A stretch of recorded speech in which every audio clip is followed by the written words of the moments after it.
गुना में NFL material gate पर जारी क्रमिक धरना आंदोलन आज 5वें दिन भी जारी रहा। घटनास्थल पर दोपहर बाद 2 बजे भी बड़ी सभा संपन्न हुई। सभा को सीटू राज्य उपाध्यक्ष doctor Vishnu Sharma, NFL union के सचिव महेश सैनी, उपाध्यक्ष रामबाबू गुर्जर, आनंद कलावत, फूल सिंह साहू तथा प्रकाश यादव ने संबोधित किया। सभा का संचालन दिनेश मेर ने भी किया। सभा को संबोधित करते हुए डॉक्टर विष्णु शर्मा ने बताया कि एनएफएल के एचआर विभाग के प्रबंधक तोमर ने आश्वासन दिया कि मंगलवार को एनएफएल के निदेशक के साथ यूनियन प्रतिनिधियों की चर्चा बैठक आयोजित की जाएगी, जिसमें लंबित समस्याओं के निराकरण हेतु प्रयास किया जाएगा। प्रबंधन के इस आश्वासन के बाद यूनियन ने भी 19 दिसंबर को गुना कलेक्ट्रेट पर होने वाले प्रदर्शन आंदोलन को स्थगित करने का निर्णय लिया है।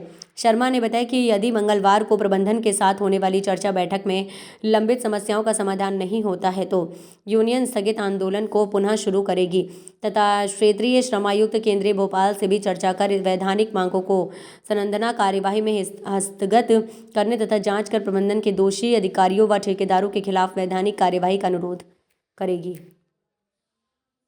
सीटू का यह धरना आंदोलन आज 18 दिसंबर को 5वां दिन पूरा कर रहा है। ये धरना आंदोलन कुछ महत्वपूर्ण मांगों को लेकर किया गया है।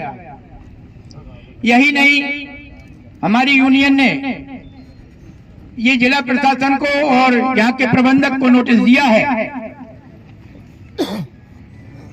कि अगर यूनियन प्रतिनिधियों से चर्चा कर मांगों का समाधान नहीं निकाला गया तो हमारी यूनियन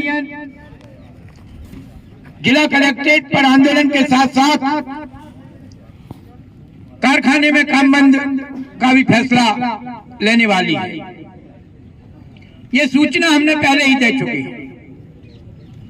हम लगातार चर्चा कर रहे हैं, प्रबंधन को भी अवगत कराया गया है कि आज एनएफएल जैसे महत्वपूर्ण सार्वजनिक क्षेत्र के कारखाने में श्रम कानूनों का खुला उल्लंघन हो रहा है।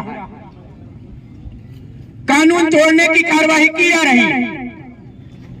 यहां तक कि तमाम विभागों में जो वर्षों के बाद ठेकेदारों से आपसी सहमति बनाकर कुछ राशि बढ़ाने में हम कामयाब हुए थे, वो बढ़ी हुई राशि भी कुछ ठेकेदारों ने खत्म कर दी। मात्र न्यूनतम वेतन पर काम किया जा रहा है। न्यूनतम वेतन का मतलब ये होता है कि एक दिन भी जो मजदूर मजदूरी करने आता है उसे वो सरकार द्वारा निर्धारित न्यूनतम मजदूरी का भुगतान करना पड़ेगा। मगर ये मजदूर जो 10-10, 20-20 साल से लगातार काम कर रहे हैं, इन्हें न्यूनतम वेतन की बात नहीं है। इन्हें तो वैसे स्थायी हो जाना चाहिए था, और अगर प्रबंधन की लापरवाही के कारण आज ये अगर स्थायी नहीं हुए तो कम से कम उन्हें ये बढ़ी हुई वेतन का भुगतान किया जाना चाहिए। बढ़ी हुई वेतन का मतलब क्या है? समकक्ष एम्प्लॉय का जो महीने का वेतन और भत्ता होता है उसके आसपास इन मजदूरों को मिलना चाहिए, क्योंकि ये मजदूर भी स्थायी प्रकृति के काम में लगे हुए मजदूर हैं। कारखाने में एक ठेका ऐसा होता है जो कंस्ट्रक्शन वर्क होता है, जो निर्माण का काम होता है। एक बिल्डिंग वर्क होता है, बिल्डिंग बनी 6 महीने साल भर में बिल्डिंग तैयार हुई और काम खत्म हो गया। ये वो ठेका नहीं है, ये स्थायी प्रकृति का काम है। एनएफएल के अंदर जो मशीनें लगी हुई हैं वो मशीनें लगातार चलने वाली है।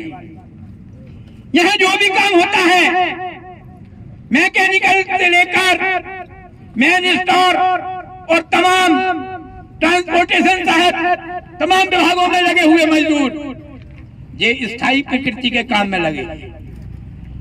और कानून की किताब में जी हम वर्षों से कहते कहते हमारा मुंह थक गया, मगर प्रबंधन के कानों में ये आवाज नहीं पहुंची है कि ये स्थायी प्रकृति के काम में लगे हुए मजदूरों को स्थायी होने की पात्रता है। और उसी कानून की किताब में यह भी लिखा है, अगर प्रबंधन स्थायी नहीं कर पाता है तब तक ये स्थायी कर्मचारियों को, एम्प्लॉइज को मिलने वाले वेतन भत्ते के बराबर इस मजदूर को देना पड़ेगा, वो सारी सुविधाएं भी देना पड़ेगा। ये कानूनी चीज है। हम कानून के दायरे में बात कर रहे हैं। और बरसों से हमारी यूनियन ने अगर यहाँ कुछ हासिल भी किया है वो कानून की लड़ाई के जरिए किया है। हम नहीं चाहते हैं कि किसी भी तरीके की औद्योगिक अशांति हो।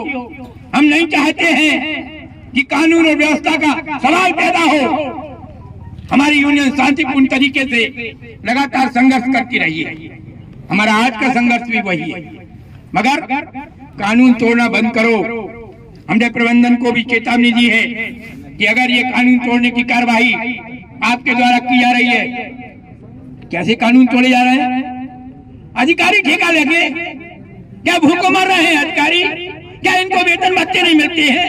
1-1 लाख रुपए तक की वेतन हासिल करने वाला ये एम्प्लॉई अगर भ्रष्ट होता है तो शर्म से हमारा सर झुक जाता है, क्योंकि हमारा मजदूर नामात्र की वेतन लेने के बाद आज जी तोड़ मेहनत करता है। इस कारखाने में मुनाफा पैदा करने का काम हमारा मजदूर कर रहा है, श्रेय इनको मिलता है। और इसीलिए हम चेतावनी दे रहे हैं प्रबंधक को। हम प्रबंधन से ये अपेक्षा करते हैं कि आज भी प्रबंधन ये कानून का पालन करने का